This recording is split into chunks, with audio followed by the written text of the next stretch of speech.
Wel, prynhawn da, good afternoon I bawb sy'n ymuno efo ni. This is the last Ar-lên session. Ella, maybe, you've been to one before. We did un ar y stori fer. Was it last? It was the week before half term. Felly, croeso yn ôl. Welcome back, os da chi wedi bod o blaen. Croeso, os da chi heb fod I un o'r sesiynau, ffion ydw I. Dwi'n gweithio fel swyddog hyrwyddor Gymraeg. I think the title in English is Promoting Welsh as a Subject Officer, something like that. So, fi'n gweithio lot efo ysgolion, universities, myfyrwyr, athrawon I hyrwyddo to promote Gymraeg fel pwnc, so Welsh as a subject, gan gynnwys creu adnoddau a sesiynau fel hwn, so sessions like these ones to help you, I helpu chi I astudio Cymraeg. Ac wrth gwrs, mae hi'n gyfnod aroliadau, you're right in the middle of your exams, I hope they're going okay. Dwi'n gobeithio bod Uned 5, Unit 5 ar dy llun wedi mynd yn iawn gan bawb. Gobeithio bod gennych chi ddim lot, I hope you don't have a lot left. Yn amlwg, da ni heddiw yn mynd I fod yn edrych ar Uned 6. So I think I'm right in saying you got about a week before Unit 6. And, well, yeah, in a week, your Welsh exams for now will be over. Felly dwi'n siŵr bod chi'n edrych ymlaen ar gyfer ha hir o dim astudio, dim ysgol, a dim aroliadau. Felly, dwi'n falch iawn o gael croesawu. To welcome Gwil a Jo, Gwilym a Jo. Ato ni heddiw, maen nhw yn llysgenhadon, so they're ambassadors for the Coleg Cymraeg, both of them in their first year at university. Na I adael iddyn nhw cyflwyno hynna yn iawn, so I'll let them introduce themselves. Ond maen nhw yn mynd I roed help I chi ar yr elfen synoptig, the synoptic element o Uned 6. Da ni yn recordio, we are recording, ond da ni ddim yn gallu gweld chi, we can't see you, we can't hear from you. Mae croeso chi ddefnyddio'r chat, so please, if you want to ask questions, dweud unrhyw beth, defnyddiwch y chat. Mae gen ni cwpl o polls yn ystod thing, so I'll be sharing the polls to the chat as well. So please ymatebwch I hynna. When we had the session 2 weeks ago, if some of you were in there, you were really good on the chat. Felly, yeah, please, defnyddiwch y chat. Felly, Gwilym, Jo, drosodd atoch chi. Diolch. Yn dda iawn, Fion. Felly, cyn I ni cyflwyno a ni hunan, byddwn ni just yn rhoi bach o cipolwg o beth I disgwyl allan o session. So before we start, we're just going to do a bit of a preview of kind of what to expect out of the session. So firstly, cyflwyniad, introduction, so we'll just introduce ourselves to you. And then we're going to talk about y themau, the themes that you'll be looking at in the synoptic element, a question enghreifftiol, so an example question, edrych dros ar mark scheme, so looking at the mark scheme, edrych ar enghraifft o ymateb, so looking at an example answer, and then bydd croeso I chi gofyn yn rhyw cwestiynau. You'll be welcome to ask any questions. Os gennych chi cwestiwn yn rhywbryd, fel wnaeth Fion siarad, if you have a question at any point, like Fion said, croeso I chi defnyddio'r chat. Well, you're welcome to use the chat. A byddwn ni ateb yn syth, so we'll either respond immediately, neu cadw y cwestiynau at y diwedd, or keep the questions and answer them at the end. Byddwn ni yn siarad yn dwyieithog, ond prif iaith y session yw Gymraeg. So we'll be talking bilingually. The main kind of language of the session will be Welsh, but as you'll see, the slides kind of have all the writing on there. So if you miss a word we say, you'll probably hopefully be able to catch up.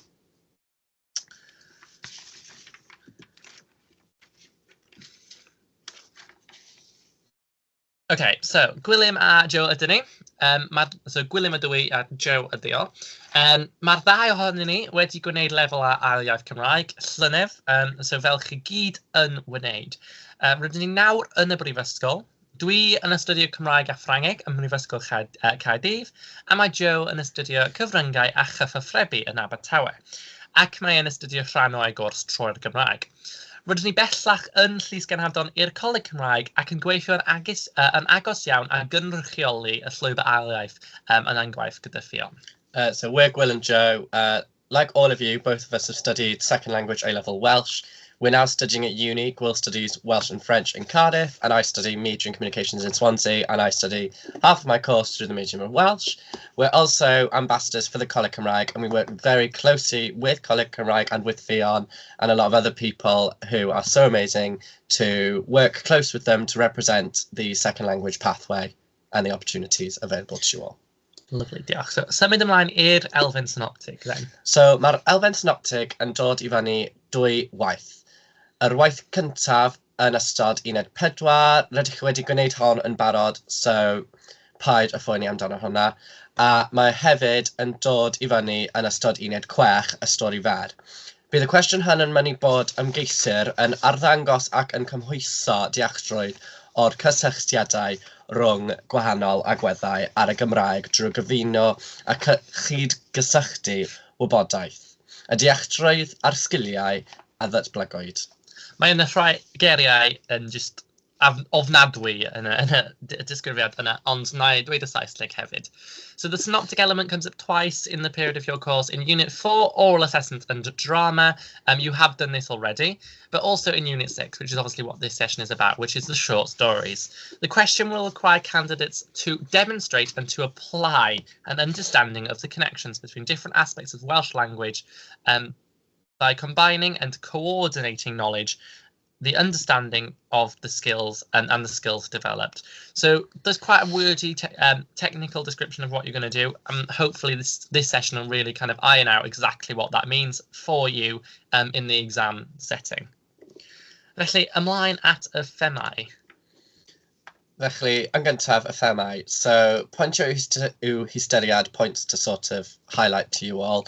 So, chi angen crwysgyferio rhwng stori fer a'r testunau eraill gan ddyfynnu'r gywir. So, you're gonna cross-reference between the short story and other extracts that you've come across on the course, whether that's poetry, referencing Patagonia, referencing Crash. Cofio, nad oes angen cyfeiriad bob destun. You don't have to reference everything you've looked at, only things sy'n perthnasol, a penodol, things that relate to it, and things that are sort of essential to the theme that you're talking about. Cyferio tua 4 testun yn ddigon. 4 references is more than enough. Dewis un neu 2 o destunau sydd yn broffi ddarllen ehangach. So think about 1 or 2 things that are outside of the course, things that you might have watched on your own time, things you've listened to in your own time, dramas that you've gone to see in your own time, which show that wider understanding. Cysylltu cymeriadau, digwyddiadau, themau gan fynegu barn personol amynt, a sicrhau bod enw'r bardd neu awdur yn gywir. So connect the characters, the events, or the themes, and make sure that if you are naming a poet or an author, that you do name it correctly. Os chi ddim yn cofio'r enw, ddim yn sgwennu fe. If you don't remember the name of them, do not write it down. Just dweud y darn, just say what the extract is. OK, felly hoffwn ni gwybod sut ydych chi'n teimlo am y themau erbyn hyn. Felly mae Fion gobeithio mynd i helpu ni gan wneud rhyw poll. So we're going to try and do a poll on Teams. Poll rhif 1, please. So hopefully, gobeithio. Oh, so now in the chat, mae yna question. So my question gyntaf ydy, pa themau yr ydych chi'n gweld yr hawsaf I drafod? So, which themes do you find the easiest to discuss? And then you have the 5 themes there. So family, teulu, love, cariad, perthynas, relationships, cyfrifoldeb, responsibility, or cyfathrebu, communication. So mae gyda ni 3 I perthynas a hyn o bryd, 3 for perthynas. O mae gyda ni equal split. 4 a 4 am perthynas a cariad. 5 perthynas. Okay, so mae 9 bobl a mae 6 atebion. Yn rhyw mwy o atebion yn dod? Any more responses on their way? Ni wedi cael 6 eto, we've had 6 at the moment. Falle? Na? Dim ond? OK, so mae enillwyr, the winner, na. Na, mae enillwyr dal yn perthynas, so the winner is still relationships. So a hyn o bryd, da chi'n ffeindio perthynas yn hawsaf I ymateb ati. Cwestiwn nesaf, please, Fion. So bydd y cwestiwn nesaf pan mae'n dod. Pa themau yn fwyaf cyffredinol yn y llenyddiaeth, ffilmiau ac yn y blaen? So which themes are more common which themes are more common in the literature, the films, and etc. So you've got the same 5 themes this time. So family, teulu, love, cariad, relationships, perthynas, responsibility, cyfrifoldeb, and communication, cyfathrebu. So 3 y perthynas, 4, 5, 6 y perthynas. Mae perthynas yn amlwg ydy. So perthynas comes up a lot, then perthynas. Yn arwain. Ni wedi cael 7 ymatebion yn rhyw mwy? No? OK, so mae perthynas wedi ennill eto. Gobeithio bydd perthynas yn dod ymlaen ar y papur. So relationships have won again, so let's hope relationships come up. OK, cwestiwn bach yn wahanol am yr un nesaf. So question 3, so the third question, bydd os roedd rhaid i chi ysgrifennu stori byr o eich hunain, pa themau y fyddech chi'n trafod? So if you were to have to write your own short story, which themes would you discuss? Like eto mae gyda ni y 5. So teulu, cariad, perthynas, cyfrifoldeb o cyfathrebu. O 2 cyfathrebu, 3 cyfathrebu. 3 cyfathrebu, 2 cyfrifoldeb, 1 i perthynas, 1 i teulu, 4 cyfathrebu. O 3 cyfrifoldeb. Da iawn. OK, so actually mae cyfathrebu yw'r enillwyr o'r cwestiwn yma. So nawr mae gyda ni rhyw word cloud. Sa'n siŵr sut yn unig mae'n mynd i gweithio, ond gawn ni weld. Ond mae cwestiwn nesaf, pa straeon wedi wneud i chi meddwl ymellach am gyfrifoldeb? So what stories have made you think more, have made you think further about responsibility?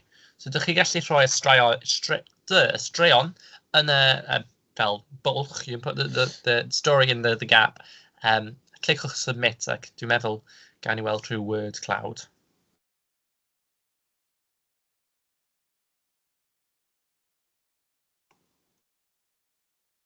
So I'm not sure sut i weld e. I'm not sure how to see it. Wedi gael 1 ymateb. 2 ymateb.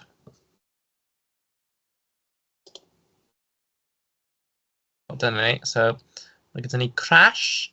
Pwy fydd a fyddai'n fetal?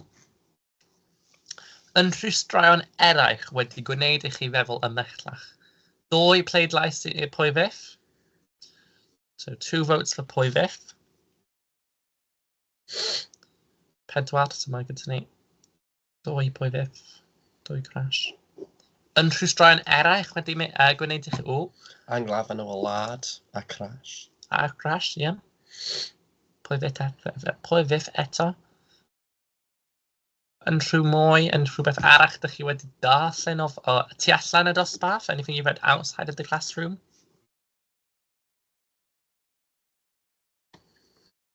Falle dyna popeth. Maybe this is everything. OK, yeah, da iawn. So mae gyda, pwy fydd, anglaf yn y wlad, crash. So y 3 prif straeon sy'n mynd i siarad am cyfrifoldeb, dwi'n meddwl. Da iawn. OK, so nawr, nesaf, mae Joe, dwi'n meddwl, yn mynd i siarad i chi ar gyfer llwyth o syniadau. So mae yna mind map enfawr yma. Mae'n llawn dop o syniadau, llawn dop o wybodaeth. Paid y phoeni am sgwennu popeth lawr, don't worry about writing everything down. Bydd Fion yn rhannu hon gyda chi heno neu fori.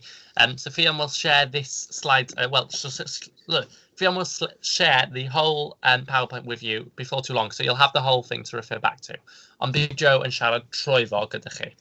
Felly, ni'n gael teulu, cyfrifoldeb, cyfathrebu a cariad ar y mind map yma. So we have family, responsibility, communication and love.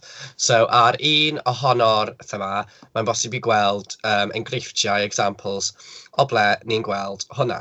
So, os ni'n dechrau gyda teulu, ni'n cael angladd yn y wlad, mae ei theulu yn bwysig iddi hi pan mae ei meibion yn ddidlannu, mae ei bywyd yn newid. And then true love, mae Heledd yn hoffi treulio amser gyda ei nain a'i thaid, achos mae nhw'n dangos cariad at hi. Mae Patagonia, mae'n dwy links, mae Rhys eisiau priodi a chael plant gyda Gwen, a mae Cerys yn ymgeisio i chi ffeindio a'i theulu. Ac yn ystod crash, mae Els yn dweud celwydd am ei theulu. Gallai dweud ei bod hi'n ei cymryd yn ganiatol. Dydy teulu ddim yn bwysig i Wes, mae'n dod o gefndir anodd, gallai fod yn gen-ddigenus o deulu Els. So, dyma'r ffyrdd wahanol o meddwl am yr pwnc o'r teulu. There's different sort of ways to think about the connection of teulu.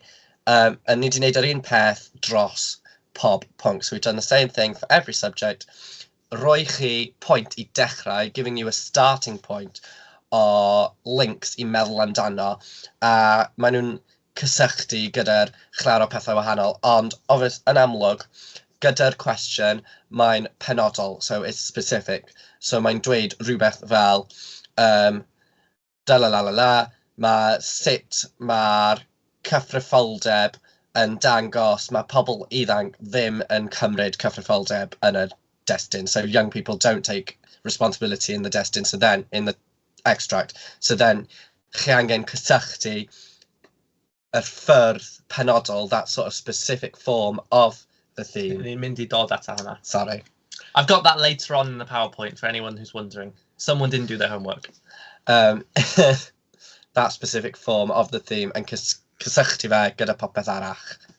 Ond mae hwnna'n pwynt rili dda i dechrau a meddwl am pethau a gael banc o cysylltiadau a gwybodaeth, to have that bank of information and connections. Now, amser da hefyd i atgoffa chi, so it's a good time to remind you that cofiwch bod does dim rhaid i ti cael dyfyniad am bob dim. Allwch chi just cyfeirio at rhywbeth sydd wedi digwydd. So remember, you don't have to have a quote for every single thing you're referring to. Mae dyfyniadau yn really dda, a gawn ni weld mewn bach bod nhw yn cael ei weld fel rhywbeth da i gael, ond paid â phoeni gormod. Os ydych chi'n meddwl, dwi eisiau siarad am yn crash ble mae cariad teuluol Els mae yna, ond does na ddim dyfyniad gyda ti, ysgrifennu fe anyway, achos paid â phoeni gormod am defnyddio dyfyniadau, ond just, ceisio cofio rhai dyfyniadau, ond na i dod nôl ati hi mewn tipyn, ond ymlaen i'r ffem nesaf. Felly, ni'n cael cyfrifoldeb yn nesaf. Felly, meddwl am crash, newyddion, twych anglafen y wlad a pwy fyth fyddai'n fetal. Felly, mae'n rili bwysig i meddwl am y ffyrdd mae cymeriadau yn cymryd cyfrifoldeb. So the way that the characters take responsibility am bethau, they take responsibility for things. Felly, yn ystod crash, ni'n cael cyfrifoldeb am... So, yn ystod crash, mae'r Els yn cael cyfrifoldeb i wneud bethau fel ei tygau hi, her GCSE, so she's taking responsibility of that. She's not doing it, so she's not taking responsibility.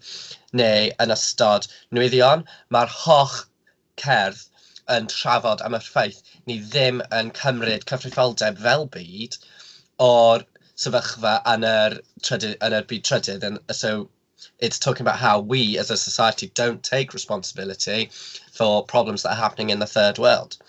Pethau fel pwy fyth a fyddai'n fetal, mae non yn cael ei perthynas gyda Andy, so mae hi ddim yn cymryd cyfrifoldeb am cael perthynas arall i'r perthynas sy'n digwydd yn yr tŷ, a dydy hi ddim yn cymryd y perthynas.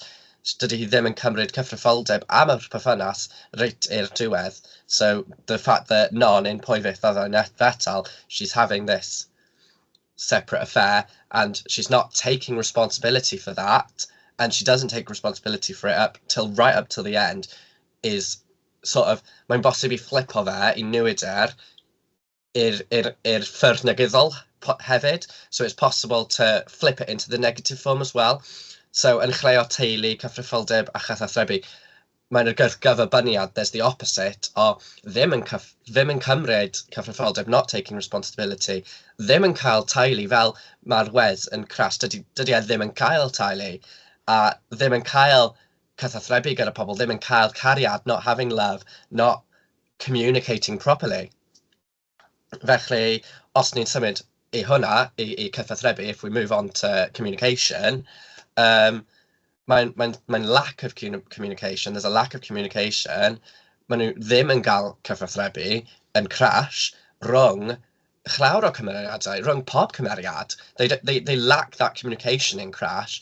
Mae'n bosib achos maen nhw'n ifanc, because they're young, dydyn nhw ddim yn cael y cyfathrebu, ond achos maen nhw ddim yn siarad gyda'n gilydd yn go iawn, they don't really speak to each other, dydyn nhw ddim yn gael y cyfathrebu, ond ar y ochr arall, yn ystod Patagonia, ni'n really gweld cyfathrebu, achos yn enwedig rhwng Cerys a Alejandro, Cerys a Alejandro? Maen nhw'n cael perthynas really dda. Na, dim Cerys a Alejandro. Pwy? Cerys, dim Cerys. Cerys yw 9. Yeah, the nan and the boy. They don't have... Oh, okay. Yeah. Sorry. Dwi'n cywir, I'm right, sorry. Ond maen nhw'n gael cyfathrebu achos maen nhw'n mynd ar y taith gyda'n gilydd. They go on this trip together I ffeindio'r teulu o Cerys. They go on this trip together to find Cerys's family and heritage. Ac yn olaf, yn symud I cariad, mae'r un peth sy'n really amlwg, the one thing that's really obvious, yw cariad fel perthynas, fel girlfriend and boyfriend. Romantis, diolch. Ro'n i'n really struggle to ffeindio geriau. I was really struggling to find the words there. So ni'n cael true love, ni'n cael dim ond sech, ni'n cael beth os. Mae'n llawer o bethau lle mae'n really amlwg ni'n gweld cariad romantis. Ond hefyd, mae'n cariad rhwng ffrindiau. Mae hwnna'n peth hefyd. So there's sort of the love between friends as well. So yn ystod crash, ni'n gweld y ffordd mae'r ffrind Els yn really gael cariad ata hi. Yes, mewn ffordd, mae'n mewn gariad gyda hi, ond hefyd fel ffrind, mae'n really eisiau dangos hi mae'n ofal. So yes, Elle's friend is in love with her, but also there's that sort of friendly love where he really wants to make sure that she's okay and she's well taken care of. Ac y them olaf ydy perthynas. Felly, mae'r perthynas eto yn thema really eang, really wide. It's another wide theme. And they give you these wide themes and then thin them right down into the question. So mae'n really bwysig I meddwl am y ffurfiau wahanol. Maen nhw'n dod lan yn ystod pob peth. So it's really important to think about the ways that it comes up across everything. So maen nhw'n perthynas mewn pob peth. Chi'n darllen, there's relationships in everything you read. Angladd yn y wlad, ni'n gweld y perthynas rhwng y cymeriadau ac yn true love, ni'n gweld y hefyd rhwng Heledd a Mamgu Gwen. A yn ystod Patagonia, ni'n cael y perthynas sydd ddim yn dda, sy'n mynd trwy pethau, sy'n mynd trwy struggles gyda'r Rhys a Gwen a pan mae Gwen yn mynd I Matteo. So we see relationships that go through these struggles that aren't perfect as well, between Gwen and Rhys and when Gwen goes off with Matteo. Ond hefyd ar y diwedd, ni'n gweld Gwen a Rhys dod at ein gilydd eto right ar y diwedd. So right at the end, we see them come back to each other, Gwen and Rhys, sy'n dangos pa mor gryf perthynas yw yn gymdeithas, how they come back together and it shows how strong relationships are in society. OK, iawn. Felly, dyn ni wedi mynd dros lot. We've gone through a lot already. Ond just meddyliwch hefyd am bethau rydych chi wedi darllen bellach. Pethau ydych chi wedi darllen efallai tu hwnt y dosbarth. So think about things maybe that you've read outside of the classroom. Ydych chi wedi gweld yn rhywbeth yn y theatre? Have you seen anything in the theatre before that links to any of these themes? Yn rhyw ffilmiau efallai rydych chi wedi weld? Any films that you've seen? Ac yn rhyw gysylltiadau eraill nad ydyn ni wedi trafod. So, dyn ni wedi rhoi lot ar y map yma. We've put lots on the kind of mind maps here. Bydd Ffion yn rhannu y mind maps gyda chi, fel nes i sôn. Ac hefyd, just i rhoi sylw bach, the formatting isn't amazing on these mind maps, achos nes i llanloifo fel PowerPoint o Canva, ond bydd Ffion gyda'r ffeil Canva i anfon atoch chi. So, paid y phoeni am fel y text sydd wedi cyfro text eraill. Ond, na i gael just munud bach i chi, rhoi yn rhyw syniadau sydd dy chi yn y chat. So we've got about a minute or so for you to put maybe any ideas you've got in the chat, and also just to have like a break, because I know we've talked a lot. So any ideas you have in the chat, any questions you have up until now. So I'll give you a couple of minutes for that. So Tim or Gael, feel free to put any questions, any more ideas you've had in the chat. Efallai rydych chi wedi weld pethau, maybe you've seen something in the theatre. So Heddwyn. A ffilm Heddwyn, efallai, ydych chi wedi weld y ffilm Heddwyn? Sharing is caring a diwedd y dydd, yn ymwedig gyda aholiad. Ffilm Gadael Lenin? Dwi heb di weld y ffilm Gadael Lenin o flaen, ond... Solomon a Einar. Ie, weithiau mae lot o athrawon yn dangos hen pethau o'r spec. Y sŵn. Y sŵan, dwi'n meddwl. O, y sŵan. Ydy y ffilm Sŵan o y ffilm y sŵn? Y sŵn, oce, dyna ni. Mae'r ffilm Y Sŵn yn gwych. O'ch chi ddim di gweld dwi'n meddwl mae'n dal ar gael ar S4C. If you've not seen it already, I think it's still available on S4C Click, the website or app. Dwi'n really awgrymu gwylio fe, achos mae'r pob themar yn dod lan yn ystod y ffilm. Every single one of these themes does come up during Y Sŵn. So os chi ddim di gweld mae'n really gwych. Sioegedd Branwen a Denny. Naeth o'n i mynd i hwnna. We went to that, and actually nes I sôn am Sioegedd Branwen yn aholiad fi. I remember talking about it in my exam. Ar y ffin ar S4C, dwi'n obsessed gyda Ar y ffin ar S4C. Dwi'n meddwl mae'n series really, really dda. A mae'n cael llawer o'r themar yn ystod yr gyffres hefyd. So it's got a lot of the themes in a very dramatic way, of course, during the series. Clefau hefyd, ie, da iawn.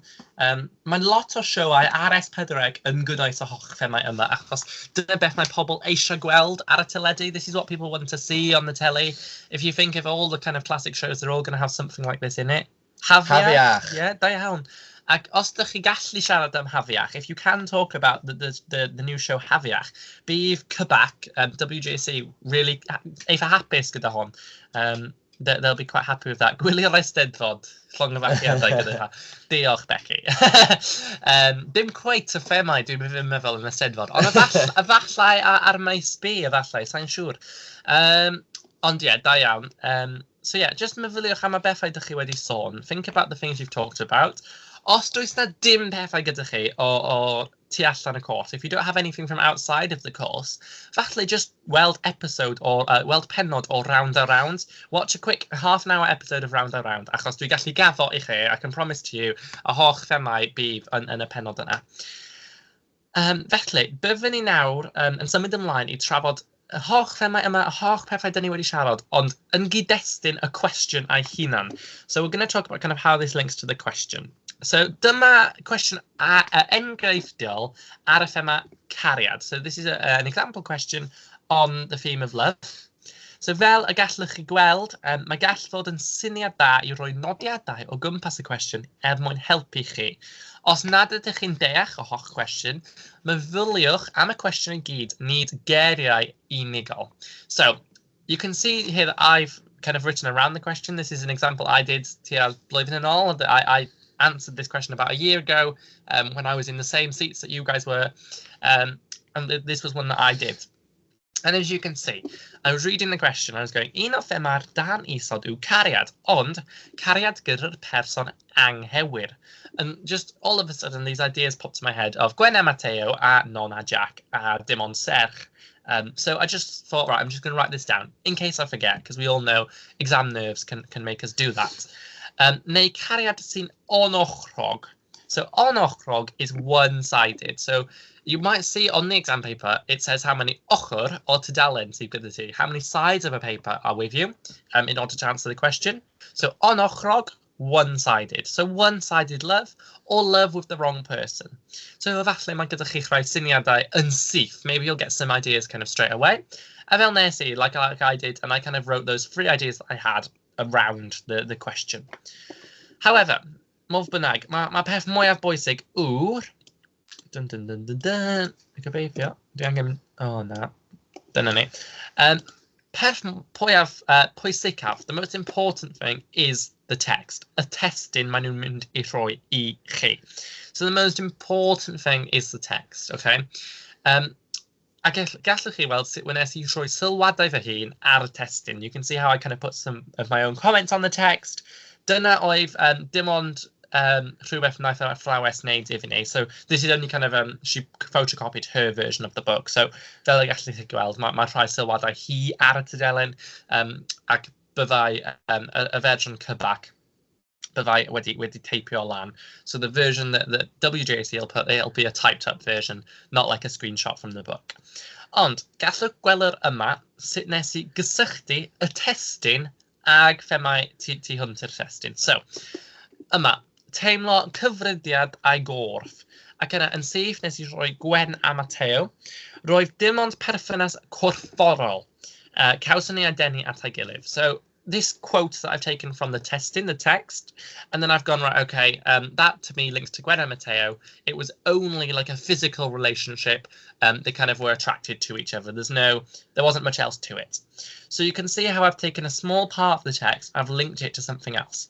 A dyna'r peth pwysicaf. Dyna lle mae pobl yn colli marc. This is where every year people lose marks because they have llwyth o syniadau. Rydych chi wedi darllen y holl testunau, rydych chi wedi gwylio'r holl ffilmiau, ond disgyblion ddim yn cysylltu'r pethau yna i'r destun, ac dyna peth pwysicaf. So the most important thing is to link whatever else you want to say to the text.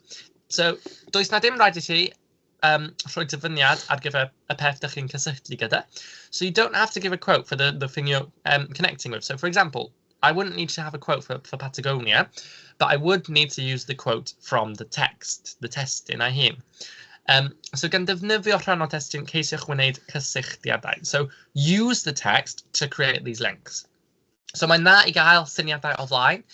So it's all right to have ideas beforehand, but sicrhau, ensure bod dych chi'n cysylltu nhw ag y testyn ei hun. A dyn ni just mynd I edrych dros y mark scheme. Na dyn ni. We're not going to look at the mark scheme achos mae fel hwnna. Actually, efallai mae gen I hon wedi awgrychu fyma. Un munud. OK, dyna ni. So, mae'n gael marks... Mae'n iawn ar hwnna, so efallai maen nhw'n gweld e. Ydych chi gallu gweld y mark scheme yn glir, neu ydy o'n really blurry? Na, mae'n glir, mae'n glir. Oh, OK, just need to. Iawn. OK, so, top marks ydy show a wide knowledge of the text and correct... show a wide knowledge of the... Maen nhw wedi dweud na. Oh, mae rhywun wedi dweud na. Hold on. Na darllen fe. I'll just read it. Mae gen I really... OK, blurry I rhai pobl. Angler. OK. Dim probs. Na, just darllen y peth te. So, show a wide knowledge of the text and a correct and detailed understanding of the concepts. Structure a personal response to the text by introducing original, pervasive arguments, displaying a mature opinion. Use quotations correctly and purposefully. Cross-reference purposefully and in detail between the short story and specific texts which have been read or watched. So fel nes I sôn, y peth pwysicaf yw cross-references, cross-gyferio.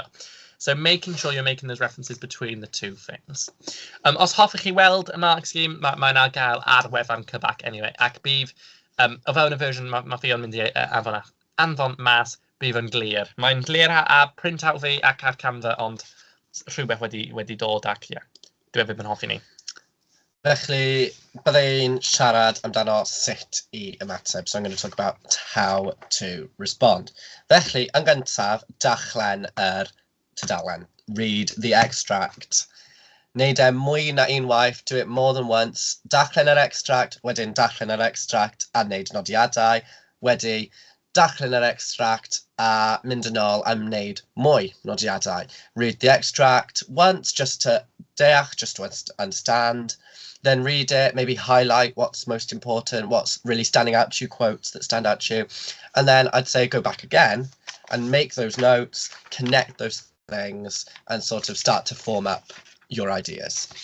Wedyn, fel cyflwyniad, sgwennu brawddeg neu ddau i summarisor holl peth. So, as an introduction to the answer, write a sentence or two summarising the whole story, and then point, if you can, point to where your extract is in that story. So you can shortly explain the story, just a little bit, and then say, the extract that has come up comes from this section of the story. So when you make a reference to then you will make a reference to the synoptic theme that you're dealing with. So if it's cariad, perthynas, cythrholdeb, chythrebu, teulu, and then explain where the theme appears in the extract. So you'll start with your quote, use a sort of a point evidence explain sort of thing. Start with your quote. What's your... No, sorry. Dwi 'di cael moment. Point, evidence, explain, P. Dechrau gyda point chi. So the theme and the theme in that specific quote that you're using. Wedyn a quote. Wedyn esbonio yn ehangach. Give us a wider explanation of sort of how they connect and what you've picked out of that. Neud yn siŵr chi'n defnyddio'r quotes sy'n cywir a maen nhw'n gael purpose. So make sure that if you're using quotes, they're correct and that they have a clear purpose. Paid choco nhw mewn, jyst i dweud chi di wneud a os chi ddim yn siŵr, wneud rhan o'r quote neu defnyddio'r y bwlch efo'r dots i splito'r quote. So if you're not sure, either don't use it or use the part that you do know, and if it's sort of two sides of one that you do know, you can use the square brackets and the dots to sort of split up your quote, if that's obviously from something else. If it's from the text on your paper, then you should be copying that correctly word for word, achos mynd literally o flaen y ti, it's literally in front of you. Felly, sgwennu brawddeg yn cyflwyno'r paragraff nesaf i wneud y cysylltiad i'r text arall, i'r ffilm arall, i'r sioe arall, i unrhyw beth arall ti'n meddwl amdano, sy'n siarad am yr un thema. So write a sentence introducing your next paragraph that sort of makes that connection to the next text, to the next film, to whatever. And then parhau i wneud cysylltiadau genuine a wneud yn siŵr maen nhw'n cysylltu nôl i'r darn. Make sure that they are always connecting back to the extract and that you try and make as many genuine connections as possible. Os chi'n meddwl mae hwn yn stretch really fawr, if you think this is a really big stretch, falle ddim yn sgwennu fel achos mae'n dod eich gwaith lawr. It sort of, if you're really, really stretching, you know, mae'n iawn i wneud tipyn bach o stretch. It's all right to sort of give a bit of a stretch as long as you can esbonio fer yn iawn, as long as you can explain it correctly. But if you're thinking, this is a really big stretch, I'm running out of things to write, maybe just don't write it, because sort of what it does is it shows the examiner that you've run out of ideas, but you've continued writing, and it brings the level of your work down just a little bit. Yeah, lovely. Okay, so beth byddwn ni'n neud nawr, ni'n mynd i edrych ar ymateb enghreifftiol. So we're going to look at an example kind of response. Dyna enghraifft o traethawd nes I ysgrifennu. So I wrote this when I was, well, yeah, literally just before the exam. A gwnaeth hwn gael 37 allan o 40. So 37 out of 40. So gobeithio byddwch chi yn weld sut mae enghraifft hon wedi defnyddio'r strwythur wedyn ni wedi sôn amdan. So hopefully you'll see how this response uses the structure we've talked about. Okay, so so dyna, sorry, na just dweud, dyna'r ymateb i'r cwestiwn yn greiddiol nes i gweld yn gynharach sydd yma. So un o thema Dani, so yw cariad, ond cariad gyda'r person anghywir, neu cariad sy'n onochrog. Mynychwch ar hyn trwy gyferiau at unrhyw lenyddiaeth. A dychlenwyf neu lenyddiaeth y wylwyd gennych chi sy'n ymdrin ar un themau a cysylltu gyda Dan Isod. A gawn ni weld nawr ymateb. Dros y cwrs, gwelwn ni llawer o enghreifftiau o gariad gyda'r person anghywir, neu cariad sy'n onochrog. Mae'r dar Isod yn dod o stori fer True Love. Yn y stori, mae Gwen yn nain i Helef, ac mae Gwen yn helpu Helef ar ei gwaith catref hi ar Unrequited Love. Felly mae Gwen yn cofio nôl i pan roedd hi'n syrthio mewn cariad am y tro cyntaf, ond sylwelodd hi ddim ei bod hi mewn cariad gyda'r person anghywir. A dechrau Dan Isod, mae Gwen, o True Love, yn disgrifio corff eifion. Mae Gwen yn disgrifio'r wefr o ei gael y mor agos ati. Mae Gwen yn gyfrwys iawn i gael perthynas gyda'r eifion, ond dydy hi ddim yn meddwl am ei bersonolaeth. Dim ond tyfydiad a'i gorff. Gellir dadlau bod rydyn ni gweld rhywbeth debyg yn y ffilm Patagonia. Yn y ffilm, gwelwn ni Gwen, cariad Rhys, yn cael perthynas gyda Matteo, y toesydd taith, tu ôl i gefn o ei chariad Rhys. Ond, yn yr un ffordd, doedd hyn ddim ond perthynas corfforol, achos cawson nhw eu denu at ei gilydd. Felly, mewn reality, maen nhw'n cael perthynas gyda'r person anghywir, achos dydyn nhw ddim yn sylweddoli bod does yna dim personoliaeth gyda ei partner. Hefyd, rydyn ni'n gweld yr un thema o rhywun yn cariad gyda'r person anghywir neu onochrog yn y gerdd dim ond serch. Yn y darn Isod, gwelwn ni Gwen yn ymarfer ei penmanship yn ysgrifennu Gwen Eifion Williams. Mae hon yn dangos ei bod hi eisiau perthynas difrifol. Yn yr un ffordd, yn dim ond sech, rydyn ni'n gweld bod y barf yn cael ei frifo achos roedd ei mewn cariad gyda'r person anghywir. Dydyn nhw ddim eisiau'r un peth. Mae'r barf eisiau perthynas mwy difrifol. Yn olaf, mae rhaid i mi gymharu True Love gyda straeon Beth Os a pwy fydd a fyddai'n fetal. Achos fel yn True Love, lle dy'r cariad ddim yn go iawn, ond mae'n gwneud Gwen yn cyffrous, pan dywedodd Gwen, o mam bach, mi oedd Eifion wedi siarad hefo hi. Mae hon yn fy atgoffa o'r stori Beth Os, lle mae Ceri yn gyfrwys ai bod hi wedi cael a chysylltu gan Mark. Dydyn ni ddim yn siŵr os bydd Mark y person cywir. Na ddim ond gellir dadlau bod hwn yn dangos sut maen nhw'n gyffrous i gael pobl yn talu sylw atyn nhw.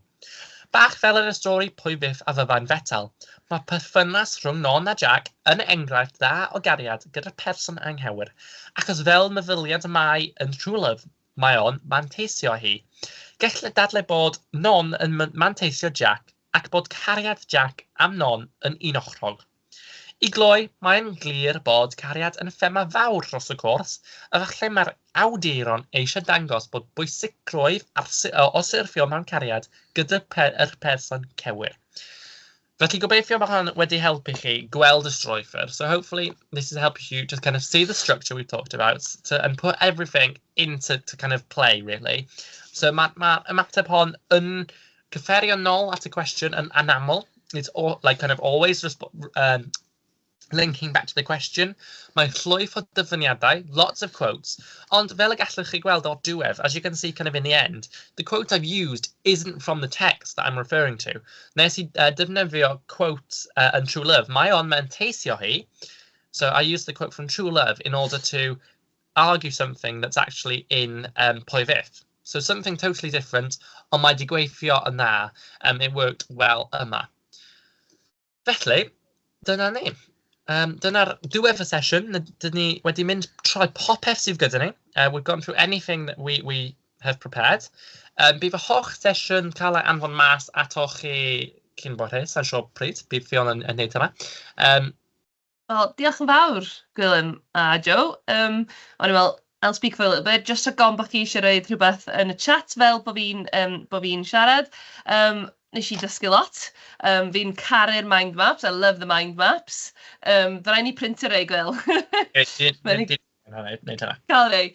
Felly, ie, diolch o galon, Gwilym a Joe. As you said, you were in this situation a year ago, blwyddyn yn ôl, oeddech chi yn astudio ar gyfer yr arholiad yma for this exam. And Gwilym, did you say that you used one of the dramas you went to see with the school in your answer?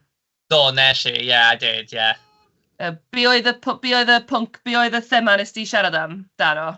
Sa'n actually gallu cofio i dweud y gwir. You I can't blanked it out.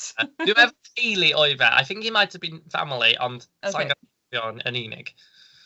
So, yeah, diolch. So we've recorded the session, felly I will put it up on YouTube tomorrow morning. I just need to blur a couple of stuff a cywir am beth. So put the recording on YouTube, and I'll send you all, everybody that's here, because obviously I've got your email through the registration progress. So allai anfon a link i'r recordiad, a PowerPoint hefyd, a na anfon link I cwpl o sesiynau eraill, cwpl o adnoddau eraill ar porth adnoddau ni. So we did, 2 weeks ago, we did the stori fer session. Nathon ni ddim recordio, that was not recorded, ond os ydych chi angen y PowerPoint, let me know, because mae gen I fi'r PowerPoint.